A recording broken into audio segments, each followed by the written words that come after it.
저희가 이 시간에 함께 읽은 이 본문의 말씀은 사사기의 사이클이 다시 시작되고 있는 그 시작을 우리에게 나타내고 있습니다. 이 3장 말씀에 사사 에훗을 통해 모압을 굴복시킨 이스라엘은 약 80년이나 되는 기간 동안 평안한 시대를 누리게 되었습니다. 그리고 4장이 되어서 1절 말씀과 같이 그 에훗이 죽고 나자 이스라엘 백성은 또 다시 여호와의 목전에서 악을 행하고 있는 것입니다. 하나님을 잘 섬기는 지도자가 살아 있을 때에는 이스라엘이 평온을 누리지만 만약 그 사사가 죽으면 과거의 악행으로 돌아가는 것이 이 사사기에서 전형적으로 반복되고 있는 패턴입니다. 얼핏 보면 이 좋은 지도자의 유무에 따라 이스라엘 백성의 운명이 달라지는 것처럼 보이지만 사실 이스라엘의 근본적인 문제는 하나님을 잘 섬기는 지도자의 존재 유무가 아니었습니다. 그들이 정말로 갖고 있는 진짜 문제는 하나님을 향한 굳건한 믿음과 신뢰와 신앙이 그들에게 지속되지 않는다는 것이었습니다. 그렇다면 이스라엘 백성은 어떻게 우리 하나님을 향한 믿음과 신뢰를 계속 갖고 있을 수 있을까요? 그들에게 꼭 필요한 이 신앙의 자세는 무엇일까요? 이 오늘 본문 말씀은 이스라엘의 유일한 여성 사사인 드보라에 대한 말씀인데요. 이 말씀을 함께 나눌 때 우리 성도에게 필요한 두 가지 신앙의 자세를 이 아침에 함께 살펴보기를 원합니다. 이 첫 번째로 본문이 전달하고 있는 성도의 자세, 그것은 하나님의 음성, 주님의 말씀에 귀를 기울여야 한다는 것입니다. 1절과 3절까지의 말씀을 보시면 하나님의 도구로 이스라엘을 학대했던 왕은 하솔을 통치하는 가나안 왕 야빈이었습니다. 그리고 그의 군대 장관은 하로셋 학고임이라는 곳에 거주하는 시스라라는 사람이었습니다. 여기서 하로셋이라는 말은 원어적으로 보면 숙련된 기술자라는 뜻인데요. 이것은 지명이기도 했고 당시 이 지역은 철이 생산되는 그런 지역이었다고 합니다. 이 사사기 당시에는 철기가 아직 널리 보급되지 않았던 시대였는데 그 시대에 이미 철 병거가 900대나 있었다는 것입니다. 이것은 이 야빈과 시스라의 군대가 얼마나 그 당시 시대 상황 가운데 강력했는지를 우리에게 나타내고 있습니다. 그들은 이러한 강력한 군사력을 바탕으로 20년 동안이나 이스라엘 자손을 심히 학대하였고 이스라엘 자손은 고통 가운데 지금 여호와께 부르짖고 있는 것입니다. 그런데 이런 상황 가운데 랍비돗의 아내로 드보라라는 이 사람이 하나님의 택하심을 받아 이스라엘의 사사로 활동하게 됩니다. 제가 4절과 5절을 읽겠습니다. 그때 랍비돗의 아내 여선지자 드보라가 이스라엘의 사사가 되었는데 그는 에브라임 산지 라마와 베델 사이 드보라의 종려나무 아래에 거주하였고 이스라엘 자손은 그에게 나아가 재판을 받더라. 저희가 아는 것처럼 고대 근동은 여성의 사회적 지위가 굉장히 낮았던 사회였습니다. 여성은 백성의 수를 셀 때 카운팅 되지 않았고 이 남성에 대해서 종속적인 지위에 머무르는 그런 수준이었습니다.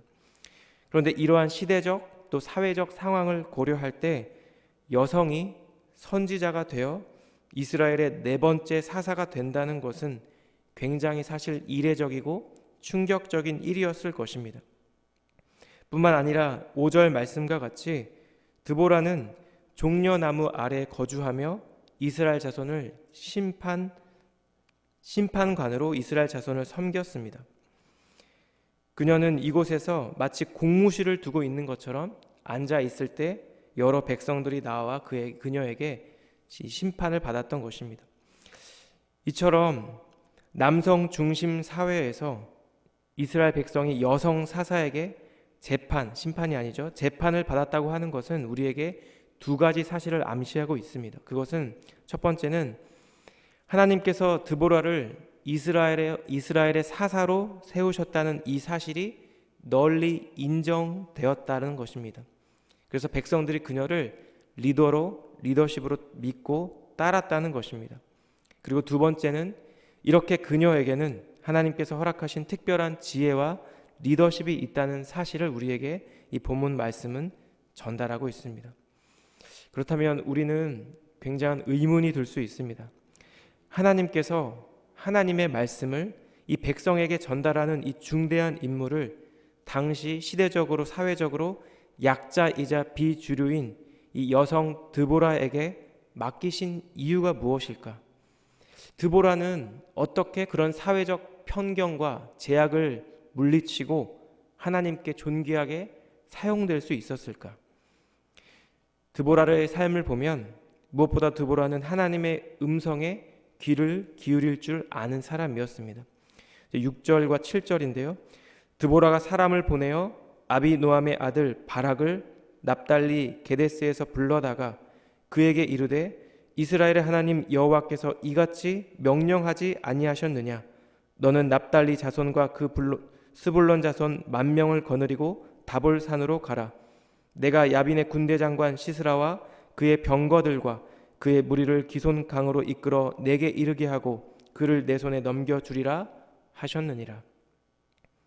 하나님은 드보라에게 아비노함의 아들 바락에게 전할 말씀을 이 드보라에게 주셨습니다. 사실 이 야빈과 시스라의 군대와 싸워야 하는 용사는 바락이었음에도 불구하고 하나님은 바락에게 직접 말씀하지 않으시고 사사 드보라에게 하나님의 뜻과 계획을 전하신 것입니다. 이처럼 드보라에게는 하나님의 말씀과 음성에 귀 기울일 줄 아는 영성이 있었고 주님의 말씀을 들을 수 있는 마음의 문이 열려있는 그런 사람이었습니다. 이 세상이 어수선하고 또 혼란스러울수록 사람들은 하나님의 말씀보다 이 세상의 방법과 이 세상의 길에 귀를 기울이게 됩니다. 그리고 때로는 우리가 당면한 어떤 문제에 대한 이 세상의 세속적인 방법이 훨씬 더 합리적이고 또 합당해 보이는 것도 사실입니다. 그런데 우리가 이 본문의 말씀을 통해 꼭 기억해야 하는 것은 우리를 향한 하나님의 뜻과 계획은 이 세상 그 어떤 방법과 길보다 우선되며 완전하다는 것입니다. 이스라엘의 믿음의 조상인 아브라함은 갈대아 우르라는 지역에서 나고 자란 사람입니다. 그곳은 초승달 지역 모양의 지형을 갖고 있었는데요. 굉장히 비옥한 땅으로 알려져 있습니다. 이곳은 신이라고 불리우는 그 우상을 섬기는 지역이었습니다. 아버지 데라를 따라 긴 여행 끝에 도착한 하란이라는 지역 역시 달을 숭배하는 그런 지역이었습니다.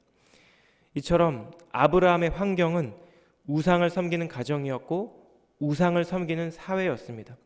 그런데 이런 상황 속에서도 아브라함은 그를 부르시는 하나님의 음성, 너는 너의 고향과 친척과 아버지의 집을 떠나 내가 내게 보여줄 땅으로 가라는 이 주님의 음성을 들을 수 있었던 그런 사람이었습니다. 노아가 살던 시대도 아브라함이 처한 환경과 크게 다르지 않았습니다. 이 세상을 창조하시고 여섯째 날 사람을까지 창조하신 후에 하나님께서 어떤 말씀을 하셨나요? 보시기에 좋았더라. 이렇게 말씀하신 창조주 하나님께서 사람의 악이 이 세상에 가득한 것과 그 마음에 품은 것이 항상 악한 것뿐임을 보시고 마침내 이 땅에 사람 만드신 것을 후회하시며 마음 아파하셨습니다. 이러한 때에 여호와의 은혜를 받은 자요 당대 의인이었던 노아는 하나님께서 이제 곧 행하시게 될 그 심판에 대한 주님의 뜻과 계획을 듣게 됩니다. 창세기 6장 13절인데요. 하나님이 노아에게 이르시되 모든 혈육 있는 자의 포악함이 땅에 가득함으로 그 끝날이 내 앞에 이르렀으니 내가 그들을 땅과 함께 멸하리라. 우상으로 가득한 시대, 우상을 섬기는 가정에서 아브라함은 그를 향한 하나님의 음성을 들었던 사람이었습니다. 온 땅이 패역하고 하나님마저 사람 지으셨음을 한탄하던 그 시대에 노아는 주님의 말씀을 통해 하나님의 심판 가운데서도 구원의 통로로 쓰임 받았던 사람이었습니다.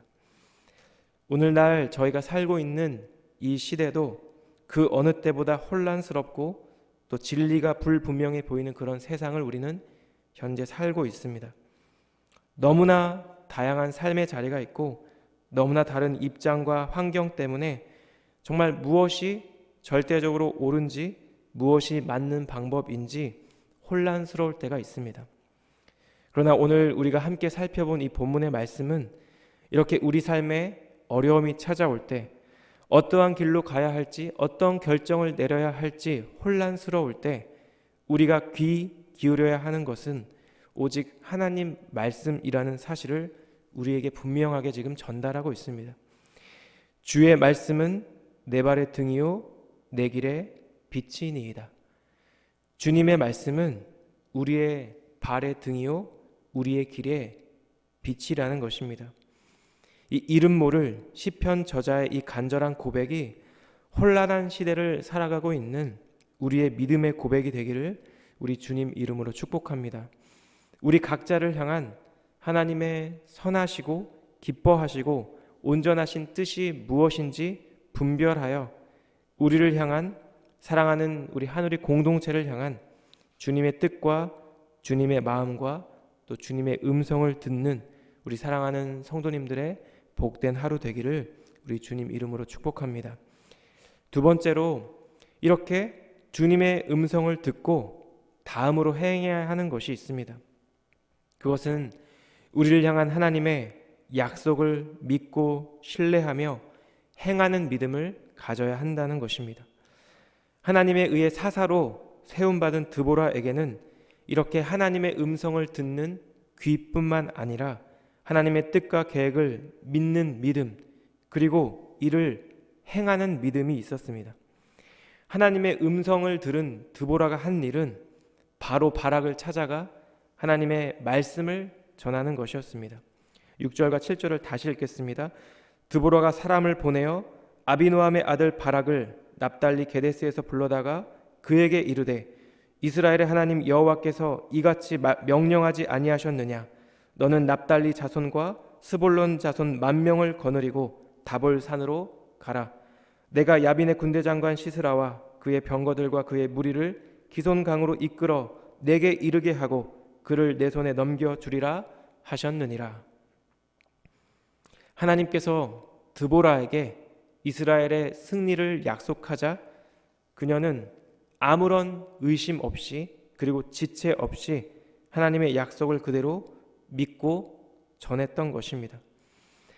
당시 이스라엘의 사사였던 드보라가 이 시스라가 갖고 있는 900대나 되는 철병거를 비롯해 이 막강한 군사력을 모르고 있을 리가 없었을 것입니다. 사사기 1장 19절에 보면 유다 지파가 철병거를 무기로 하고 있는 이 골짜기의 주민들을 쫓아내지 못했다고 기록되어 있습니다.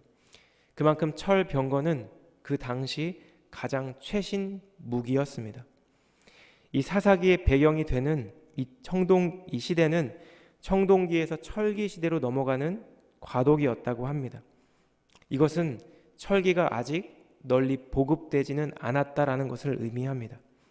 이러한 상황 가운데 철병거가 900대나 된다는 것은 이 시스라의 강력한 군사력을 의미하는 것이고 이러한 군사력 때문에 이스라엘 백성은 지금 20년 동안이나 무자비한 고통 속에서 보내야 했던 것입니다.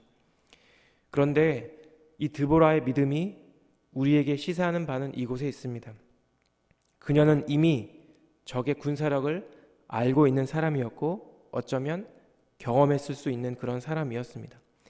그들이 얼마나 강력한지 그리고 그들에 비해 이스라엘은 얼마나 초라하고 연약한 존재인지 이스라엘의 지도자이자 사사로서 그녀는 그 누구보다 이 사실을 더 잘 알고 있었던 사람이었습니다. 그런데 이러한 현실 속에서도 드보라는 승리를 주신다는 하나님의 약속을 의심 없이 신뢰했다는 것입니다. 이 과거에 가나안을 정탐했던 이 12명의 정탐꾼들은 그냥 일반인이 아니었습니다. 그들은 각 지파에서 지휘관으로 뽑힌 그런 리더였습니다. 그들은 애굽에 임한 10가지 재앙을 경험했던 사람들이었고 홍해를 가르시는 그 하나님을 만났던 사람이었습니다. 광야 가운데 구름 기둥과 불 기둥으로 인도하신 전능하신 창조주 하나님을 체험했던 사람들이 바로 정탐꾼들이었습니다.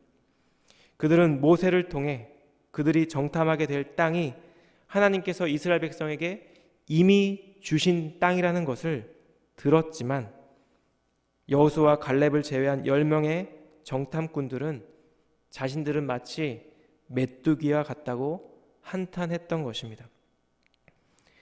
눈앞에서 하나님께서 행하신 크고 놀라운 여러 이적과 기적들을 경험했던 정탐꾼들이 그들에게 닥친 이 현실 앞에서 하나님의 약속을 까맣게 잊어버리고 두려움에 사로잡힌 것처럼 오늘날을 살아가는 저희 역시 이와 동일한 어려움에 처하는 것은 어쩌면 너무나 자연스러운 일일 것입니다.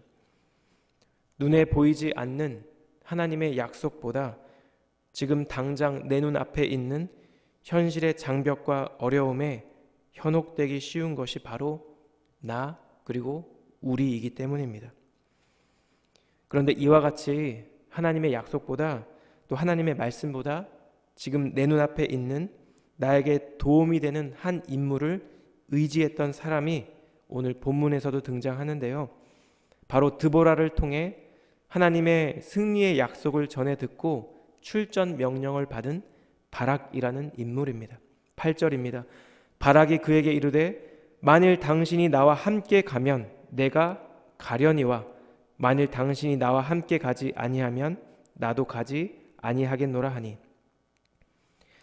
여호와께서 이 사사 드보라를 통해 승리의 말씀을 전해 주셨는데 어떻게 된 일인지 바락은 지금 머뭇거리고 있습니다.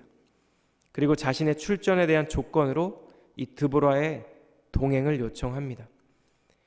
어떤 주석가들은 그의 요청이 아마도 하나님의 지속적인 인도하심에 대한 열망에서 비롯된 것이라고 해석하기도 합니다. 그런데 분명한 점은 바락이 이 가나안 왕 야빈과의 싸움을 두려워했다는 것입니다. 하나님께 우리가 어떤 임무를 맡게 되면 대부분 자신의 부족함을 깨닫고 자신의 연약함에 마주하게 됩니다. 그 일을 감당할 지혜와 능력이 나에게 없다는 그 사실을 직감적으로 깨닫게 되기 때문입니다. 이러한 상황 가운데 우리가 기억해야 하는 것은 무엇일까요? 그것은 하나님의 부르심에는 항상 하나님의 공급하심을 동반한다는 사실입니다. 연약해 보이는 또 실제로 연약한 나를 통해 하나님께서 일하신다는 분명한 사실입니다. 그렇기 때문에 우리에게 필요한 것은 하나님의 말씀, 그 말씀을 그대로 믿고 주님의 뜻과 계획에 우리의 삶을 맡겨드리는 굳건한 믿음의 실천이라는 것입니다. 아브라함이 고향과 친척과 아버지의 집을 떠나 그 길을 떠날 때 하나님께서는 그 목적지를 정해주지 않으셨습니다. 어떠한 곳인지 어느 길로 가야 할지 모르는 상황 가운데 아브라함은 주님의 뜻과 계획을 믿고 떠났습니다. 그렇게 그는 믿음의 조상이 되는 이 위대한 여정을 그렇게 시작했습니다. 여러분, 노아는 어떨까요? 창세기에 정확하게 표현되어 있지는 않습니다. 노아가 세 아들을 500세에 낳았고 홍수가 600세에 시작되었다고 하는데요. 노아가 600세가 되기까지 이 기간을 고려하면 대략 7, 80년이라는 세월이 계산이 됩니다. 왜냐하면 이 노아의 아들들이 장가를 가고 나서 홍수가 시작되었기 때문입니다. 만약 셈과 함과 야벳이 결혼을 조금 늦게 했더라면 이 기간은 더 줄 것이지요. 근데 그럼에도 불구하고 명확한 사실은 이것입니다. 노아가 홍수의 낌새가 전혀 보이지 않았을 수십 년의 세월 동안 그는 많은 사람들의 조롱과 야유 속에서 홀로 방주를 지었다는 것입니다.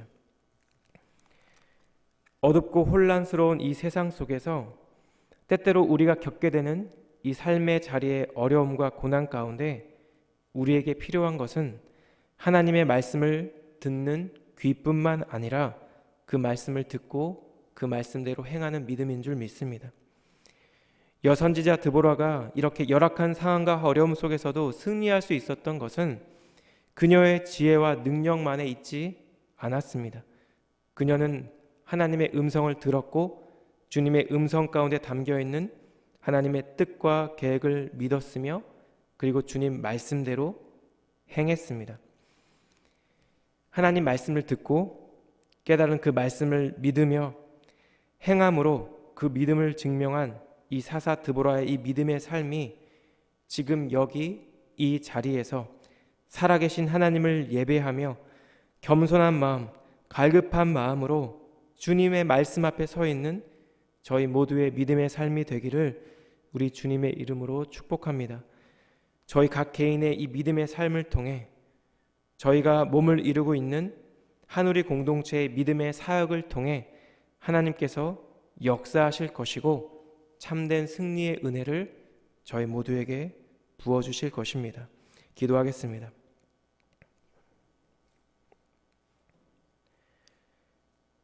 하나님, 이 아침에도 저희를 예배의 자리, 기도의 자리로 인도해 주심에 감사드립니다. 고통 가운데 있었던 이스라엘 백성을 향한 주님의 그 음성을 들었던 사사 드보라와 같이 혼탁한 이 세상을 살아가는 저희에게도 주님의 말씀과 주님의 음성을 듣는 귀와 마음을 저희 모두에게 허락하여 주시옵소서. 하나님, 주님의 말씀을 깨닫고 주님의 음성을 듣는 것뿐만 아니라 주님의 선하시고 온전하신 뜻과 계획 가운데 믿음으로 반응하며 행하는 담대하고 굳건한 믿음도 저희 모두에게 허락하여 주시옵소서. 우리 사랑하는 성도님들 각자의 삶의 자리에서 그리고 저희가 몸을 이루고 있는 우리 한우리교회 공동체 사역과 모임의 자리에서 우리를 통해 주님의 뜻이 선포되고 우리의 삶의 여정이 주님 일하시는 믿음의 여정 되게 하여 주시옵소서. 오늘 하루도 저희에게 새로운 하루와 주님께 나아가는 이 귀한 예배의 시간 허락해 주심에 다시 한번 감사드립니다. 우리의 삶의 순간순간을 선하신 주님께 맡겨드리며 예수님의 존귀하신 이름으로 기도드렸습니다. 아멘.